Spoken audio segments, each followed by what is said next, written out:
Hello and welcome to Fueling Around with me, Jason Plato. Oh, here we go. Look, he's come up with another one. And the oil on my apex, it's Dave Vitty. Hello. Now, Fueling Around is powered by Adrian Flux. As the UK's largest specialist insurance broker, Adrian Flux will tailor a quote to your exact needs and help you save money on your car, your bike, or even your home insurance. Dave, they get better every week, mate. Oil on my apex, that's a belter. Oh, thank you very much. I take that with the compliment which it was intended. How are you? Yeah, I'm all right. It's been some calamity in my little local market town this morning with fire engines and police and ambulances and a car shunt. What's happened? Involving some lady in a that was being I think around motor racing circles there, affectionately known as the jaws of life. The cutting machines were out, and they were so there's been a shunt, which is amusing. Well, not amusing, but amazing. Because you can't do any more than like 3 or 4 miles an hour in the little town in the little village centre. But no one's actually hurt or anything. Everything's no. I fine. believe not. I believe not. Yeah. And did you go out towards the bakery for your daily breakfast in order to actually observe the situation and kind of find out exactly what was going on for local gossip? Exactly. That's what I was doing. I was going to the bakery to get a large white farmhouse.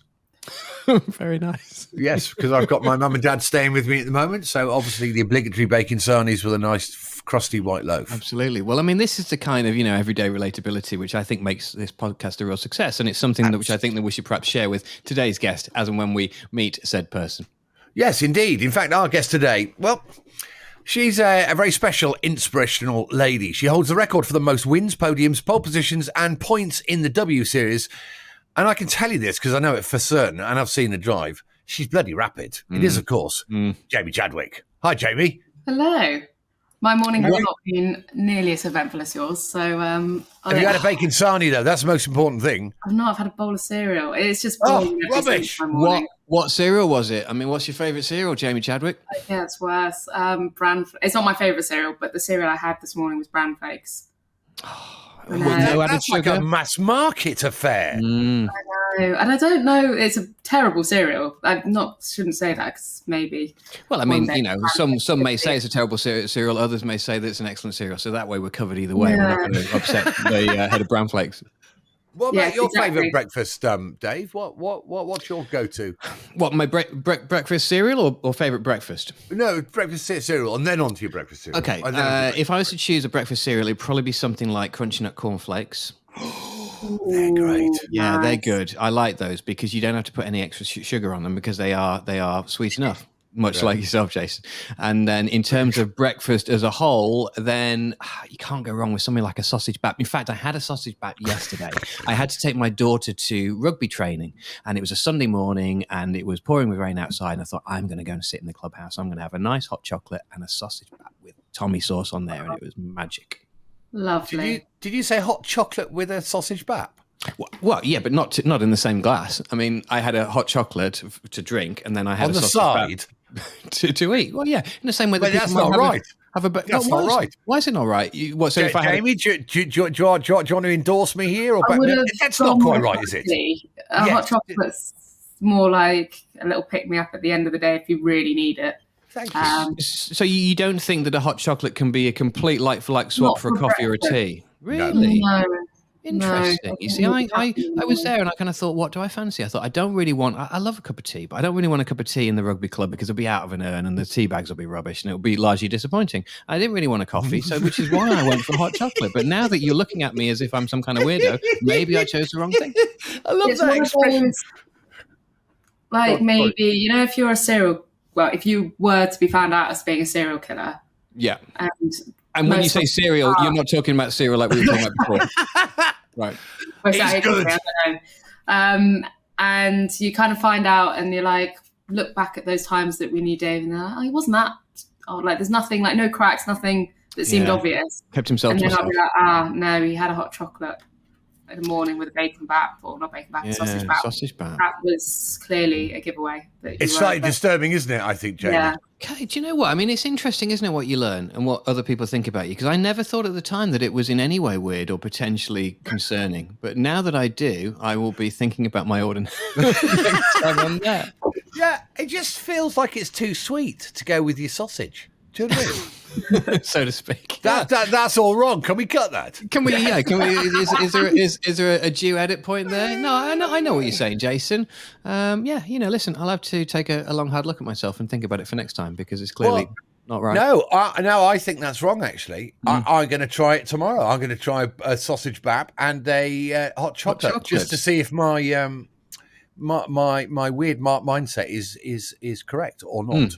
Absolutely. I think it might be a revelation. Well, maybe it might be the way forward. It might be a whole sort of future breakfast thing. But listen, I know that this podcast is largely about us, Jason, but, we do like to talk about the guests as well. Jamie, let's bring you in here as well. As we said, thank you and welcome to Fueling Around. We've got loads of stuff that we want to talk to you about today and difficult to know where to start, to be honest with you. But I think it might be quite good to, sort of work out the backstory in terms of how you became one of the fastest young drivers on the planet, quite frankly. What is the backstory in terms of your still very young and fledgling motor career, but a very, very rapid rise through the sport? Oh, yeah, crikey. From my side, it's a bit of a weird one because racing was never really in my family. I kind of found myself getting involved in karting or whatever it was quite late. I was 12, which most people say is still young, but ancient. It's not like it. My older brother sort of went to, I think it was a friend's birthday party or something. And then I sort of wanted to give it a go myself, tried go-karting and just did it as a hobby, really. I loved playing sport. I was always a bit competitive, especially with my brother. And I just enjoyed my first experience of go-karting. And it just went from there, really. I started, like I said, as a hobby, progressed into something a little bit more serious. Never really did that much in go-karts, then progressed into car racing in the Ginetta Junior Championship. And it was never, especially probably until I was maybe 16, 17, something I ever thought was going to be a career, which I know you probably shouldn't admit. You should always think, you have big aspirations, but it's just something I enjoy doing. And then, when I sort of started getting more seriously involved with it, more opportunities came about. And I started to feel like this was something that I did want to pursue more professionally and see what opportunities came about, really. I was going to say, you certainly made your mark very early on. And not just like once or twice, but, particularly with the W series, year in, year out, just stamped your raw speed. And actually, as time gets on, you need more than raw speed. You need a bit of savvy, you need a bit of racecraft, and that was all there. And year after year, you've been the dominant force. Absolutely. So, that's amazing, eh? Yeah, it's not something I think too much about. I think W Series kind of came about at a really good time for me. I was racing in British F3 at the time, or just before W Series came about. And for those that don't know, W Series is an all-female championship, but it's fully funded. And it's kind of this opportunity for girls that are currently in the sport to be out racing, get that experience, and ultimately race on what now is a Formula One package, which, as an opportunity goes, was a bit of a life changer for me. The first year it was relatively short calendar. We only did, I think, 6 events, and it was all in Europe. And then it grew to being on the Formula One package, 8 races. And then this year, sadly, the season got curtailed a little bit, but still racing out in America as well as Asia. So I was really lucky with the opportunity. And I think when I went into it, I just knew this was something I had to sort of grab with both hands and do my best in. And I've been fortunate that the seasons I've managed to do it have gone well, but ultimately I think I've always seen it as a springboard now to look at what now I can go on and achieve elsewhere in the sport.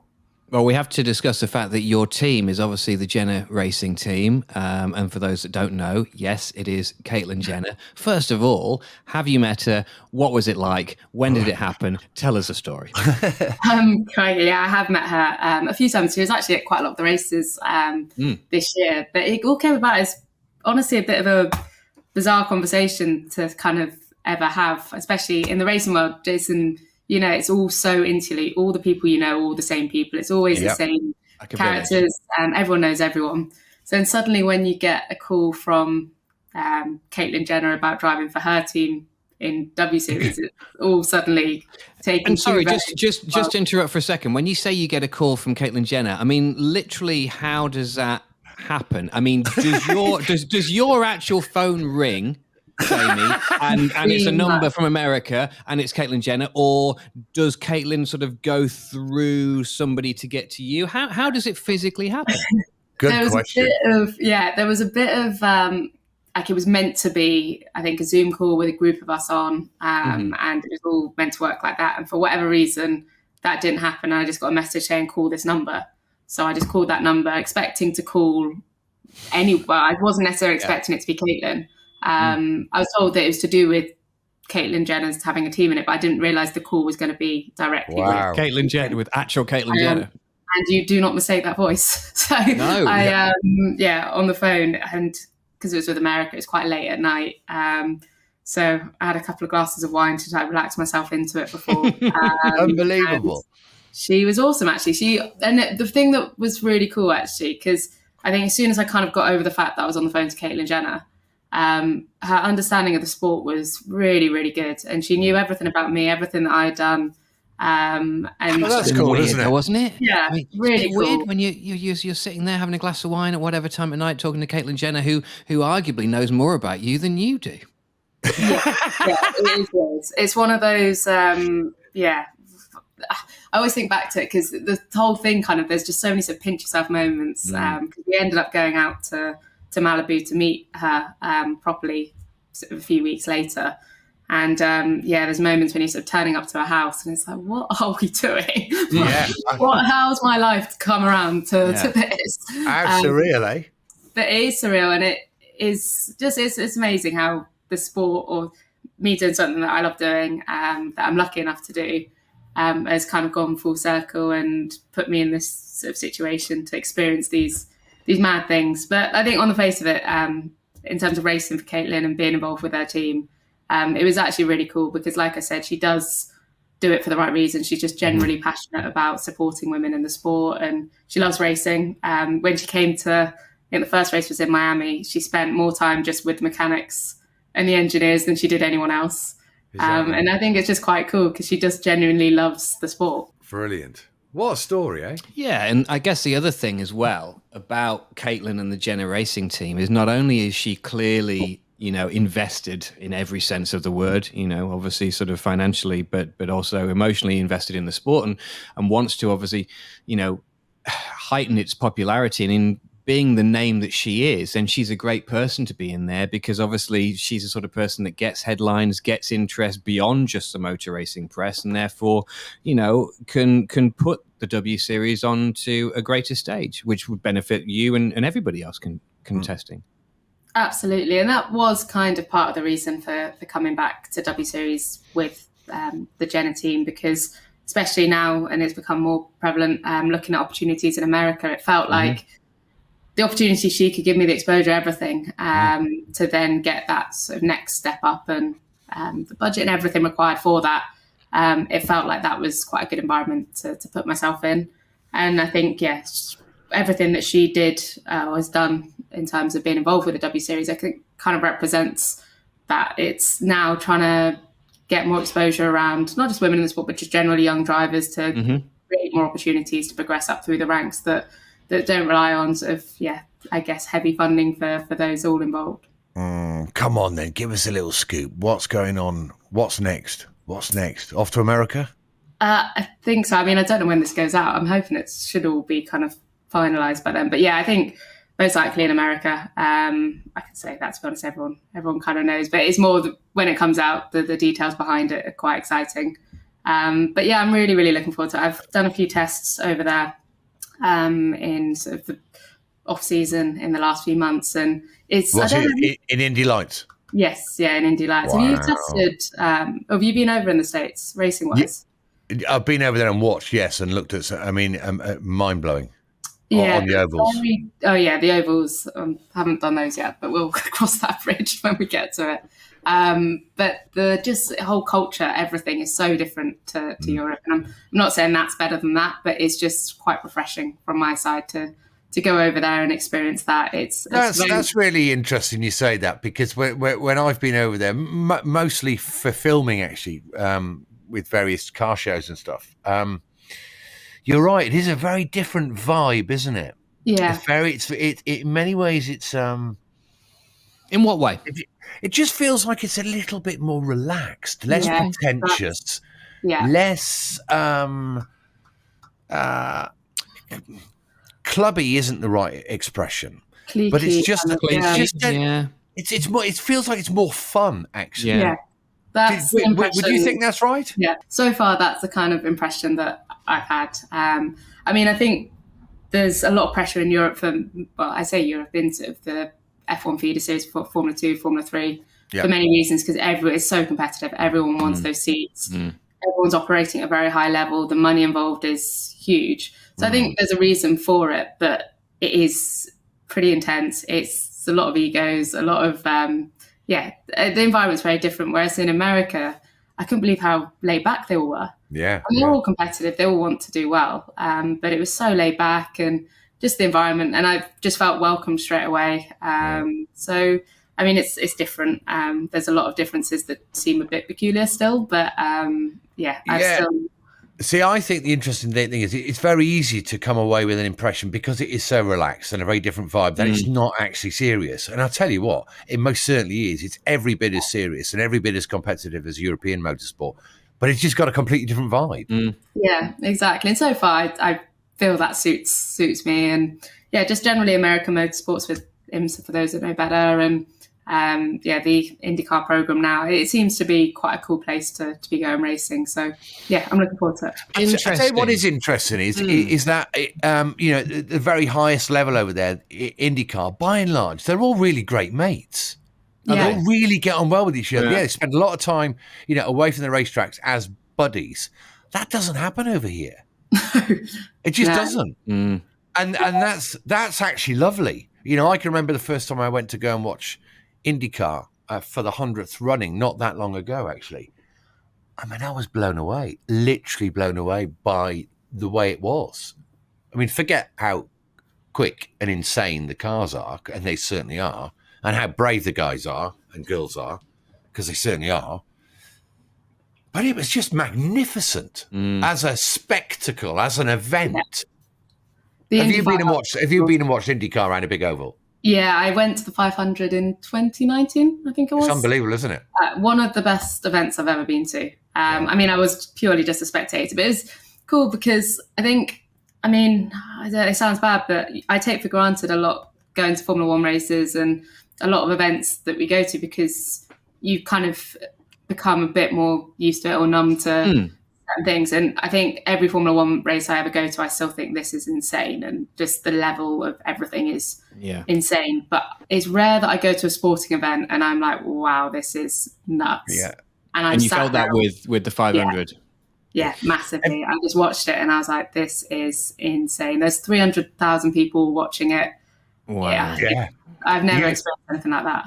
You've got to go, Dave. You've got to make it. You've got to do it. It's really it's life-changing, actually. Yeah, it's a bit like going to the TT in the Isle of Man. Yeah, one of those things that you have to do. And we've said this a few times. We've had Carl Cox on the last series, obviously, with his TT team, and we've had John McGuinness on. And I'm fascinated by the TT anyway, because my mum's family's all Manx. So that's I grew up in the Isle of Man. I know. I read that. It's a beautiful place. But I was going to say to you, Jamie, in terms of obviously America being next, but what's the longer term forecast? Presumably, are your eyes set on the ultimate prize, which is Formula One? Is the idea to sort of progress up through the motor racing pyramid this way to go Formula 2 and ultimately Formula 1 and then join that very, very select group of female Formula 1 drivers, which, you're more than capable of actually being. But I guess it's just having the right opportunity and having the timing right, is it?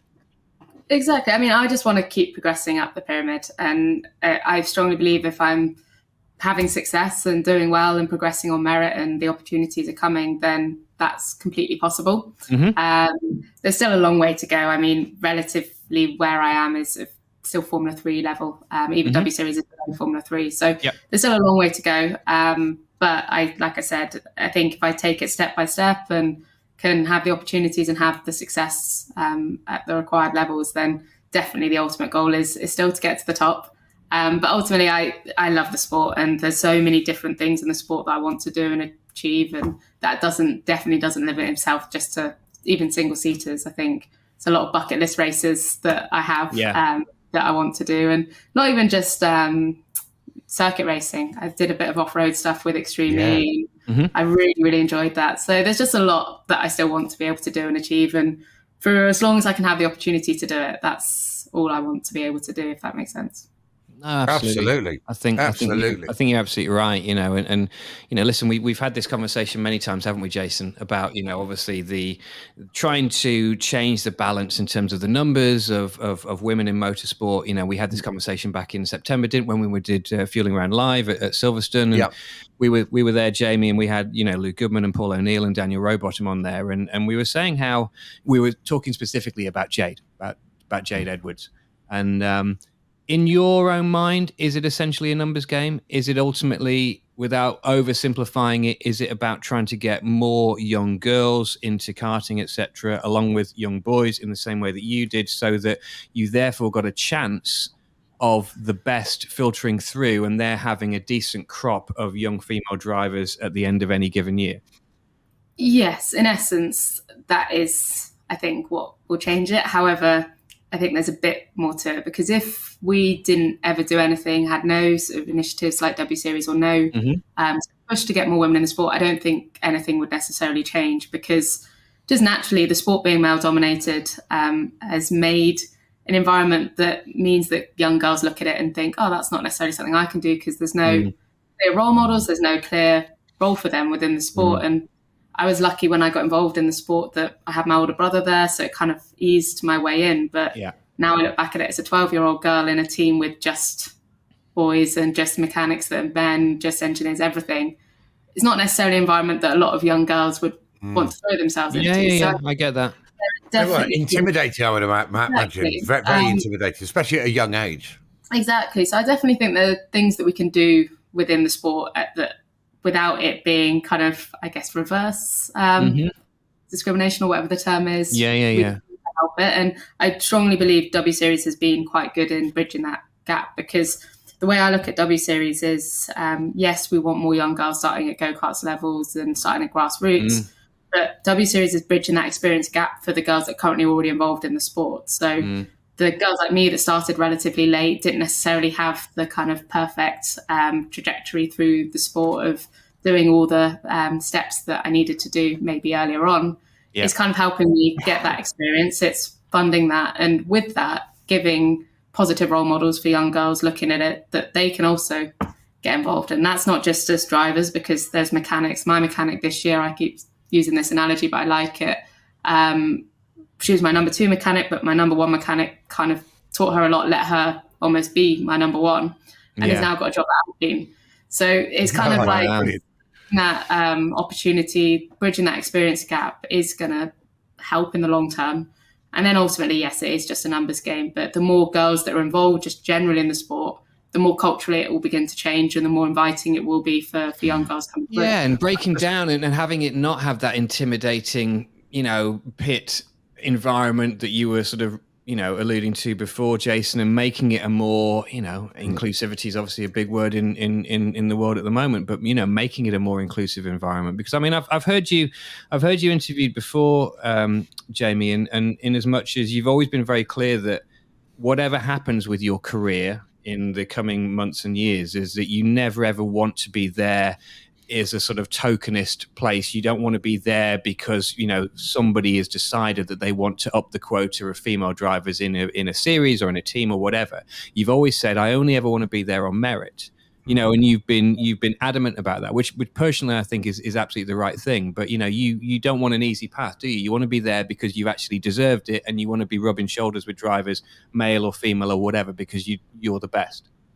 Exactly. And I mean, that is to a degree easier said than done, because if Mercedes F1 team turned around, or Williams, for example, turned around tomorrow and said, we want you in your F1 seat, our F1 seat, I'm not going to probably turn it down, but I do know that there is a very big percentage of that being because of my gender. So that definitely I've got to take opportunities where I can, and there have been huge opportunities that have come for me because of my gender, such as W Series. And things like that. But I think it's just using it as a positive thing and using the opportunities in the best way without, ultimately, I know, as an example, right now I'm not ready for Formula One. The industry majority knows that. There's a lot of pressure from outside of the industry pushing to get more women involved at the top level. And it's just knowing exactly where my place is within the sport relative to that. But from my side, if I'm winning or having success in Formula 2, Formula 3, even Indy Lights, like any male driver, I'd expect to be able to move up and progress in the sport. So, that's kind of the way I look at it. Do you know what I'm seeing, Jamie? I'm seeing you in a really cool Californian house, jetting around the States as an IndyCar driver, having the most fantastic life for the next 15, 20 years. That's where I see you. Forget F1, stuff it. Get yourself to the States. What are you doing?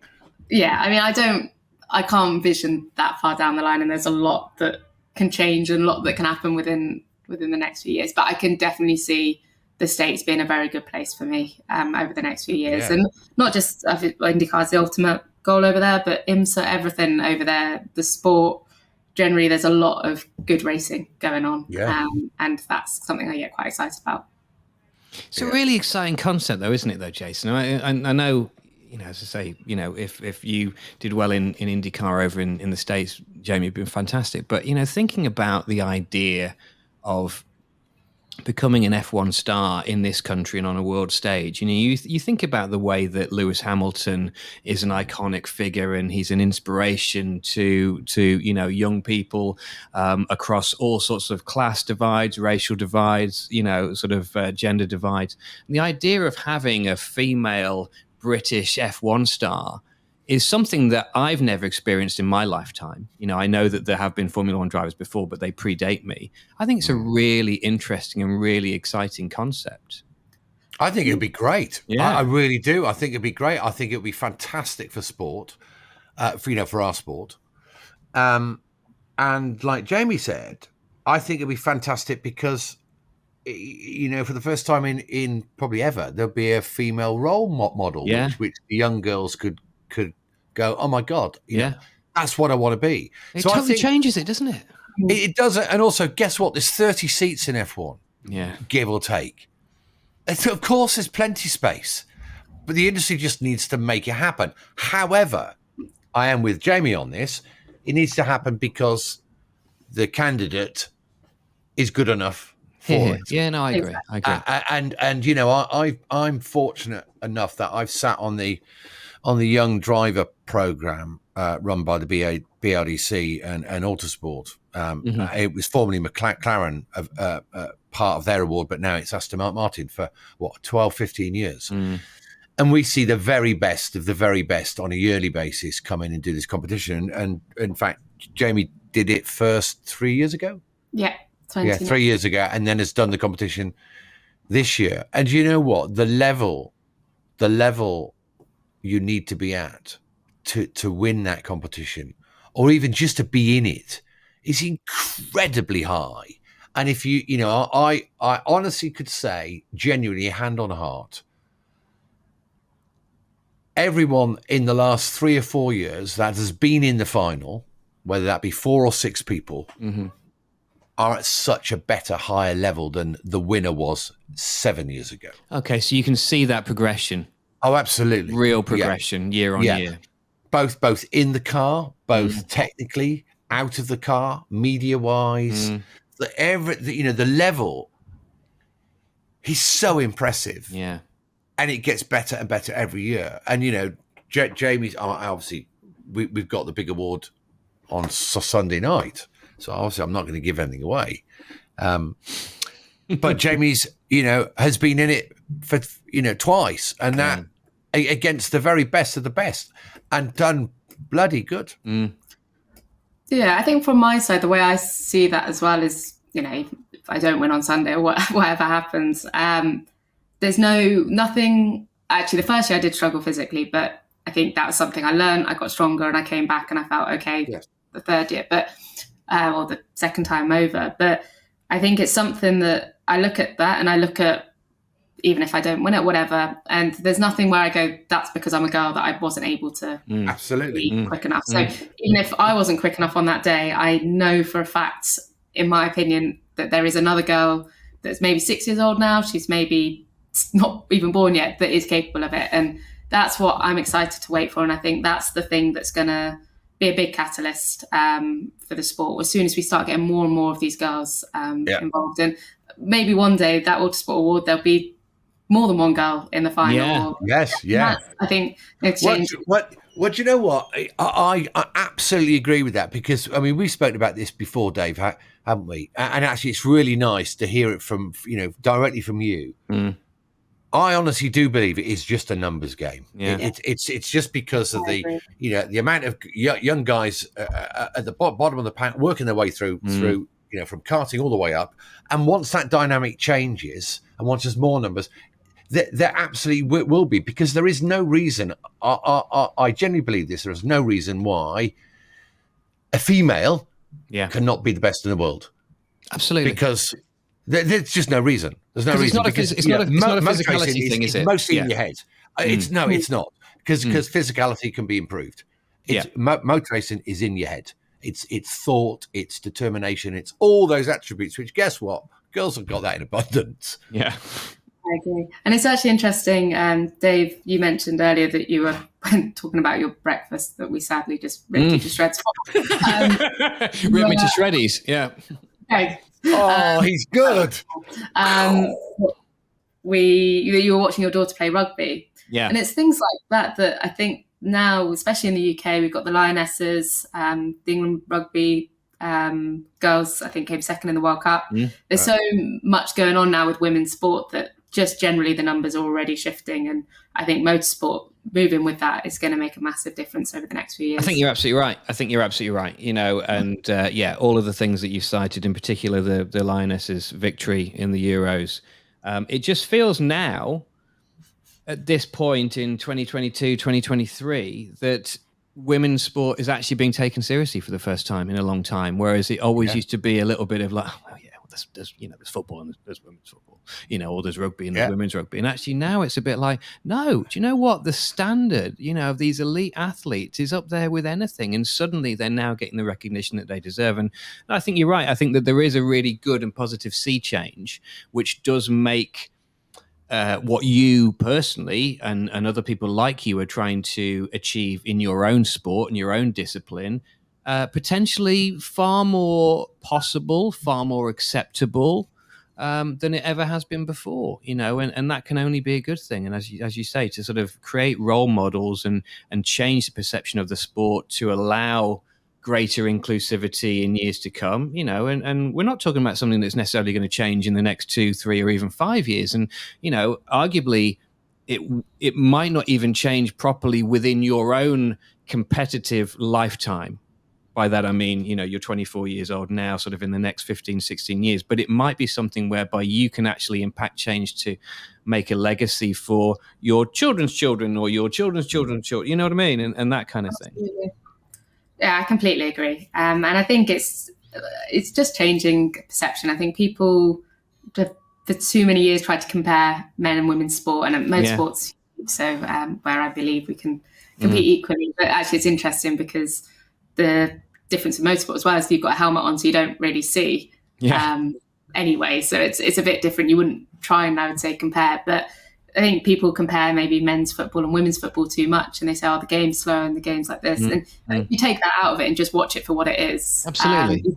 That's really interesting point, because talking about the Euros, honestly, it's some of the... I mean, I'm not a football fan, really. I'll watch a bit of it. World Cup's been on. Yeah. I've watched a little bit.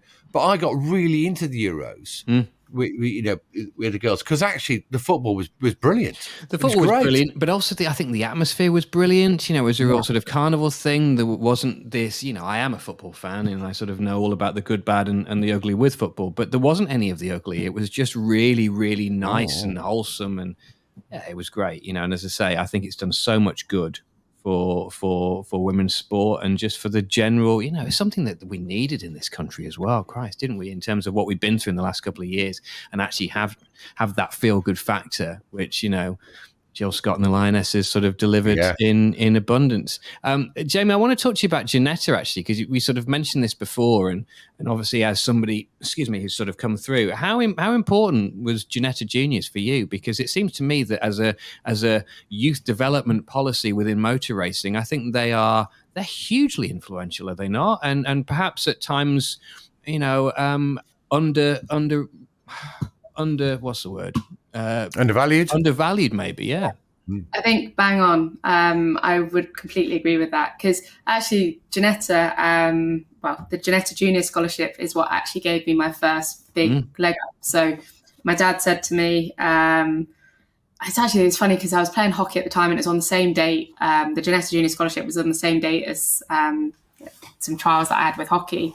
And I remember finding it quite difficult initially to be like, oh, which one do I go for? And then in the back of my mind, I always wanted to go with the racing side of it. So I went to the Ginetta. Good choice. And I went into it. I prepared a bit. My brother was competing in the championship at the time. So I was able to prepare pretty well, sort of having watched him.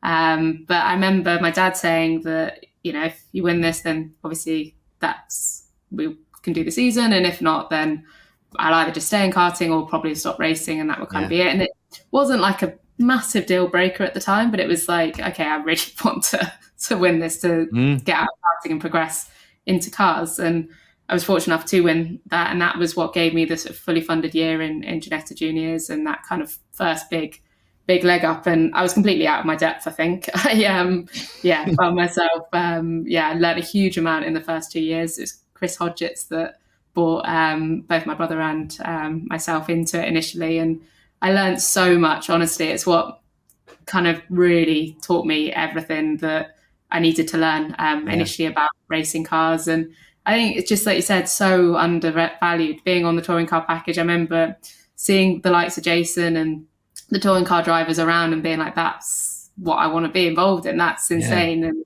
as a 14-year-old running around, not even being able to drive on the road, but racing on these circuits around the UK with the crowds that we had, it was definitely 2 years that I wish I kind of enjoyed a bit more now looking back at it. Well, I'll let you into a little secret. Even to this day, as soon as the Ginetta Juniors leave the grid to do their green flag lap, all of us touring car drivers run to the fence to watch. I promise you that's true. Absolutely. The racing is fantastic. It's mind-blowing, though, because you watch it, and as I say, I've watched it live. I watch it on TV as part of the touring car package, as you say, Jamie, and you watch it, and you just think the standard is so high. And then it always amuses me then at the end when they get out of the cars and they talk to, whoever in the pit, or you see them on the podium. They're tiny, and these kids are kind of 12 and 13 years old, and you think, oh my God, I've just seen these two have a complete tussle, really giving it loads, and then they get out the car and they look like they should be in short trousers. But it's incredible, though, as I say, the standard which is created for these kids, and it's no doubt, therefore, that as a platform and as an education to then build upon, as you have done so successfully, it's really important.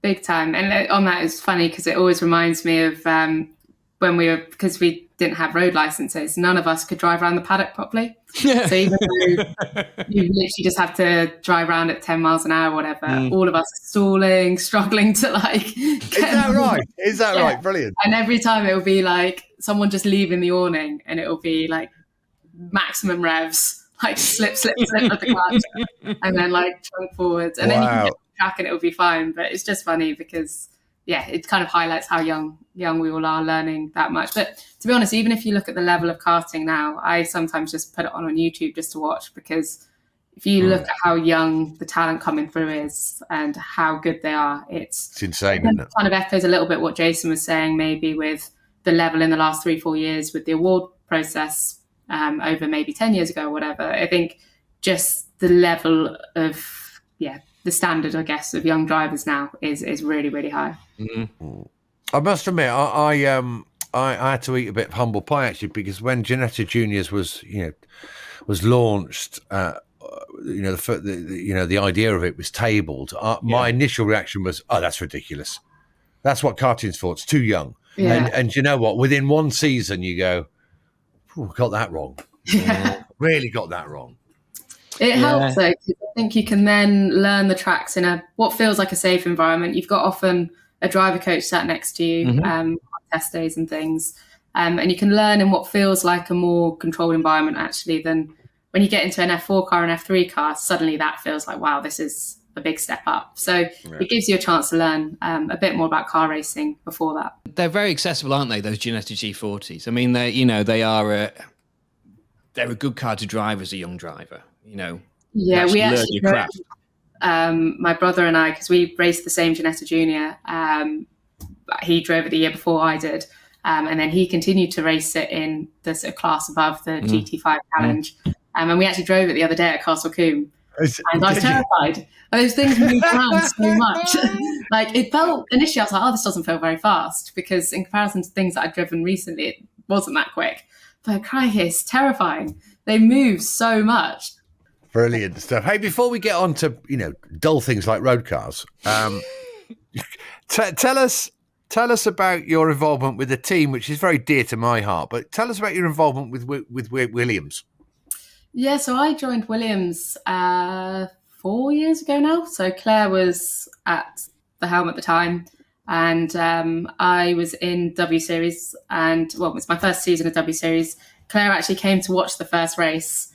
And I'd had a few conversations with her before that, but didn't really expect to be in a position to be on their academy. And they didn't really have an academy as such in place. But I'd seen what they'd done with Susie, and obviously Claire was someone I always looked up to.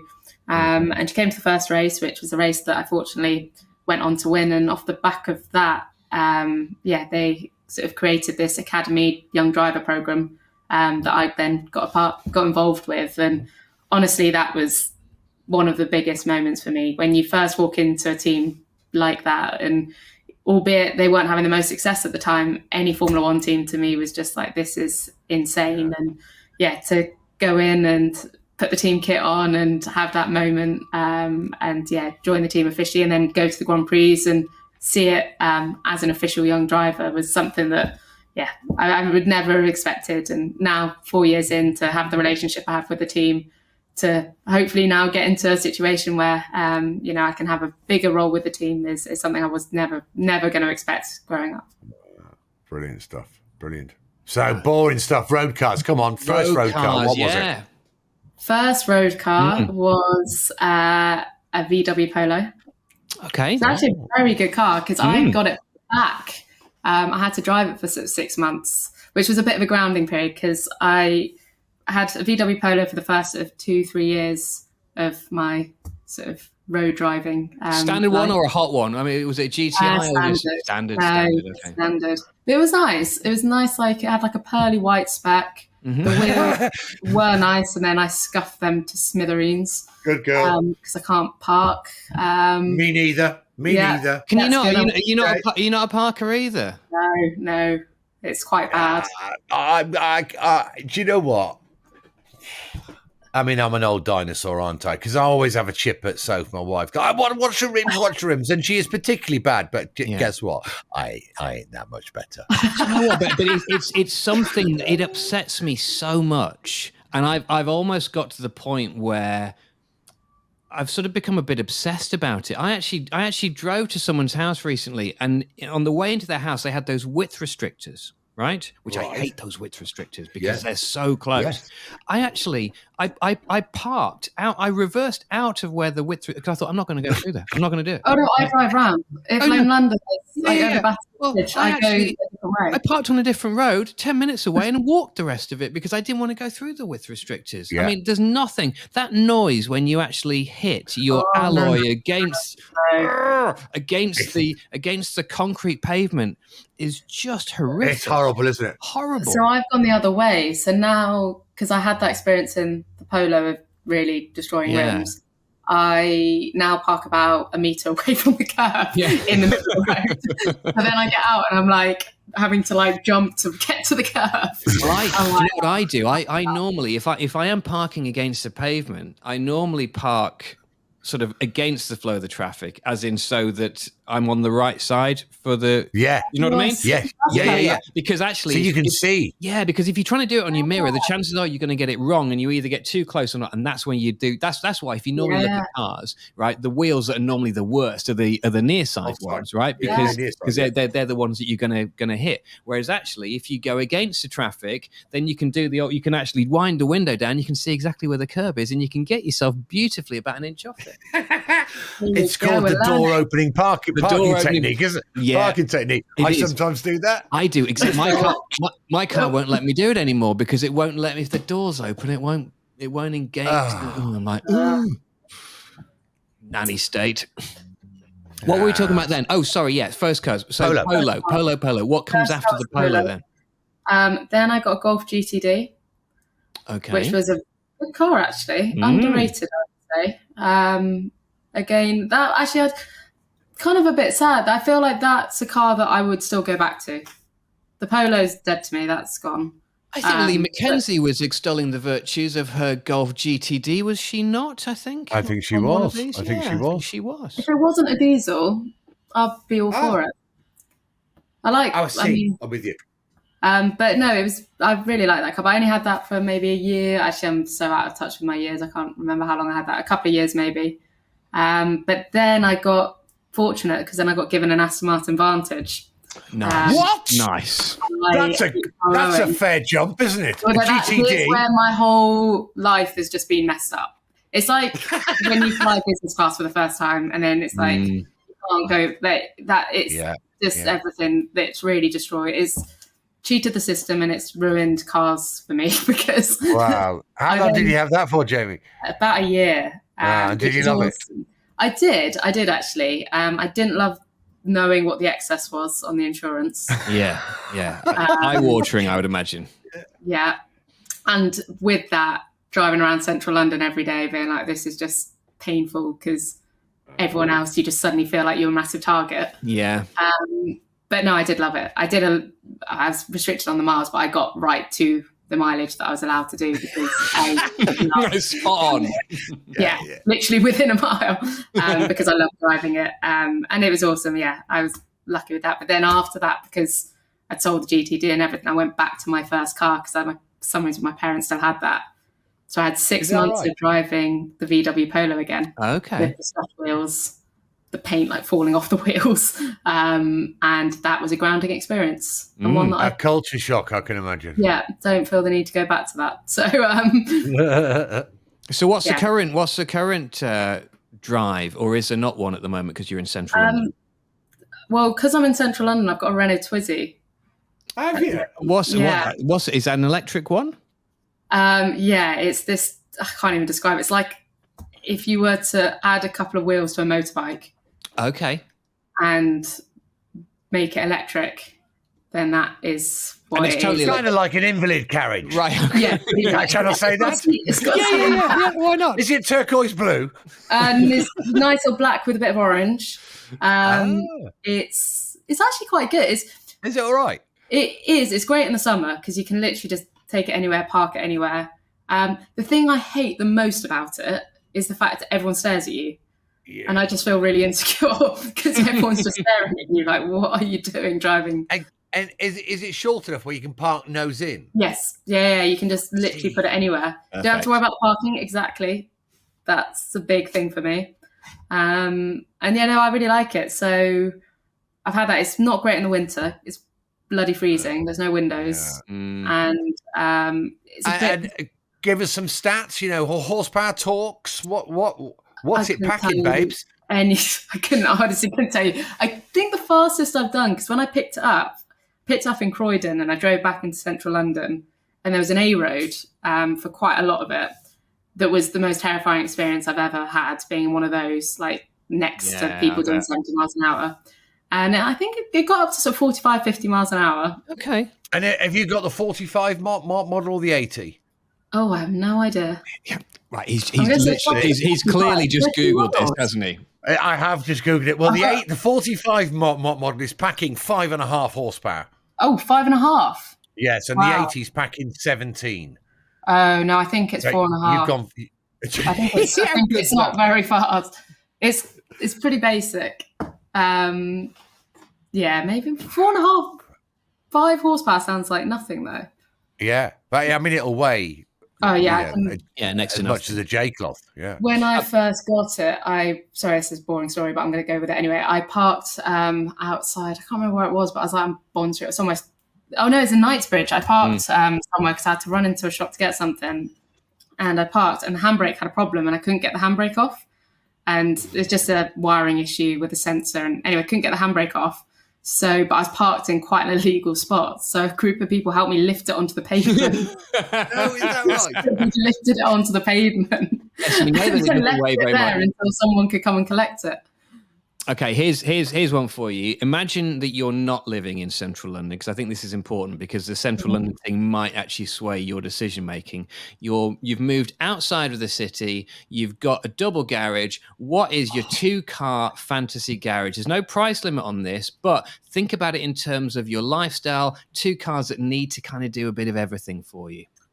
I did this the other day, but I had 3 cars. So okay. Well, do you know what? You can do 3 because it's you. We can do 3 cars. Go on. Okay, there we go. I was going to say I didn't want to have to let one go. I would go for something like a nice big SUV, kind of Porsche Macan or something like that. Yeah. Just as like daily driver, bike in the back.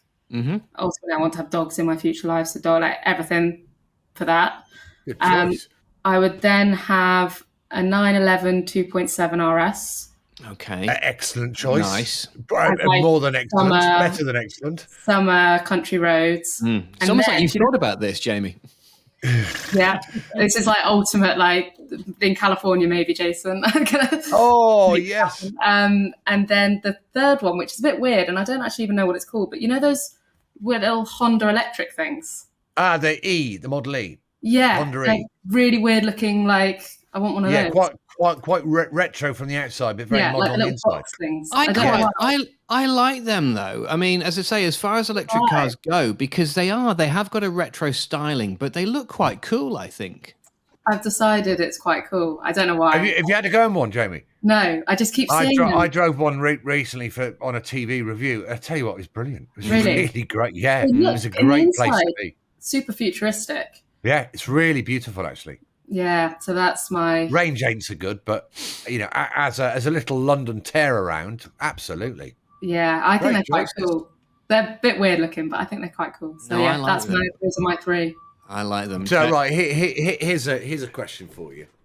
We ask everyone this question because I think this is probably our best question, and that is that me and Dave believe that motoring and music go well together. So just imagine like a fantasy drive. Where are you? Where are you going? What are you listening to? And most importantly, what car are you in? Okay, so south of France. Nice. Like nice. Did you get that? Nice. Nice. Nice. Yeah, nice. Nice. Not far from Nice, maybe like in between some vineyards, like sun's out, south of France. Nice road, because this is a problem with the UK. The roads are terrible, and yeah. It needs to be better with that. I'll go with the 911. Ooh. As the car. Soft top, Targa, or hard top? Targa would be nice. Nice. A nice Targa. But like old air-cooled 911. And what music? You know what? I don't know why I'm going to say this, but I could listen to country music on a road trip. Yeah, I reckon. In the south of France? Yeah, no, that's what I was thinking. I could listen to country music whilst driving, but maybe in the south of France, I want something like a little bit more like I'm in a film. Like, I'm in a film. Not necessarily Chic the band, but Chic as a style. That's a good question. Right, let me think. Band, what's like a... Do you know Jungle? I'd listen to Jungle. What, as in drum and... Oh, okay. Right, not like drum and bass. Not drum and bass, no. Right, I was going to say, because that's a bit full on for the south of France as well, isn't it? Yeah. No drum and bass. Just chilled music on the south of France roads. Not a bit of Matt Monroe on days like these? No. Do you remember the scene of the Italian Job through the tunnel? Oh, nice. Yeah, okay. That is like you're in a film. But mind you, what I will say is you and your now apparent love for country music, that's going to go down well in the States, isn't it? Hey? I'm going to... IndyCar beckons, babes. I know. Maybe... Oh, no. If I come back and I have an American accent and I've just changed completely, please slap me. And I give you permission to do that. Well, listen, I tell you what we'll do is that we will get you back on here, Jamie Chadwick, and then we will assess whether your accent has changed or not, and you can tell us all about your adventures in IndyCar, because genuinely, I think it's really exciting, and we'd love to find out about it. Thank you. Absolutely. Right, on that note, I'm thinking I'm changing. Actually, it's not California you're going to. It's Nashville, Tennessee. That's where you're going to go and live. Because guess what? A lot of them do. Dara used to live there. Really? Yeah. There's quite a few drivers live in Nashville. I think because it's in the middle, isn't it? It's kind of central, isn't it? Yeah. For moving and I think it's a really groovy place. Yeah. And guess what? They all like country music. There you go. Let's see. I think we do race in that. The Lights do race in Nashville. So I'll let you know how that goes. Perfect. Well, on that note, Jason, I think you need to take us out. We do, and I'm sure we'll get an invite for the line dancing at some point moving forward. Yep, we can do our routine Thumbs in, belt hooks, cowboy boots. Anyway, that is it for this week's Fueling Around, powered by Adrian Flux. As the UK's largest specialist insurance broker, Adrian Flux, well, they'll tailor a quote to your exact needs and help you save money on your car, your bike, or even your home insurance. Dave, as always, thank you. But a huge thanks to our very special guest this week, the one and only Jamie Chadwick. Absolutely. It's been a pleasure, Jamie. Thank you very much. Don't forget, you can get in touch with us on Twitter at Jason Plato or at David Vitty. And if you've liked what you've heard, feel free to give us a 5-star rating, press the follow button, and share the podcast on all your socials. Until next time, we'll see you soon. Ta-da.